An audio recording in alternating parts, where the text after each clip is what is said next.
Non-aggression principle, why it's a worthless abstraction.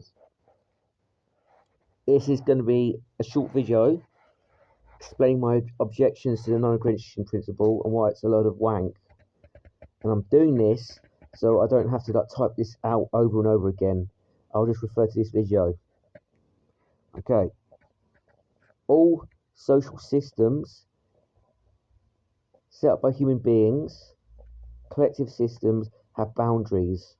Those boundaries are set up by force, right? And aggression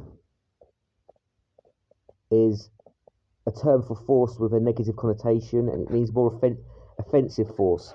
Like, okay, like starting it, you're aggressive, you're going after people. But all social systems are set up on force, and capitalism violates the non-aggression principle because, for example, I could argue that I did not consent to live under the capitalist system. I did not consent to live under a market system. I did not consent to your monetary system. I did not consent to your property rights. I did not consent to your intersubjective construct. Therefore, it's aggressing against me. You're violating the non-aggression principle. I could argue that, right? And if you take the non-aggression principle to its logical conclusion,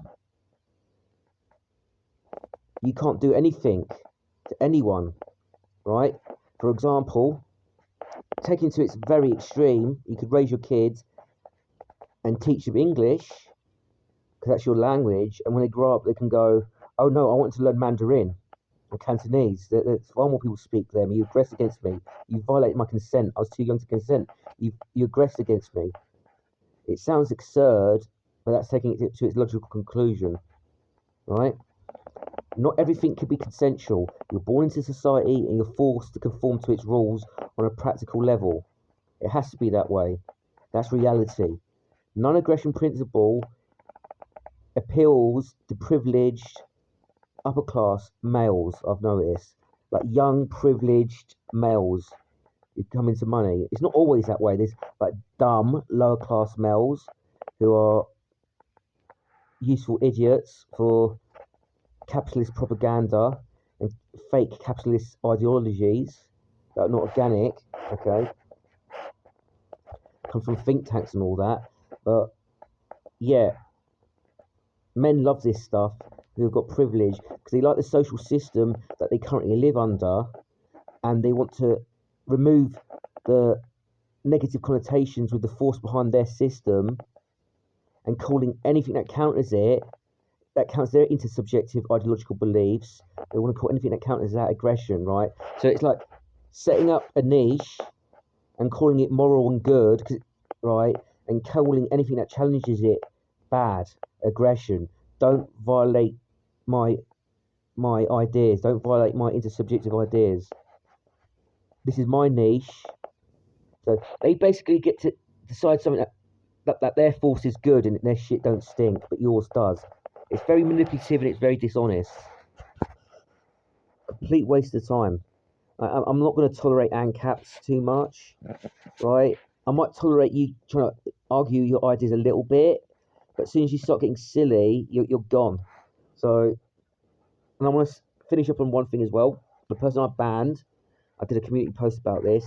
It was going on about foids, right? Which is a incel term, okay?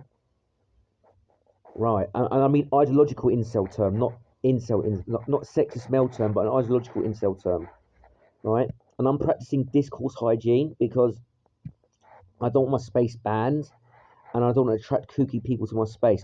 I'd rather stay small than appeal to people's brainworms and wonky ideas, because we got brainworms going on right now with this term woke, and all these fucking shield channels pandering to that.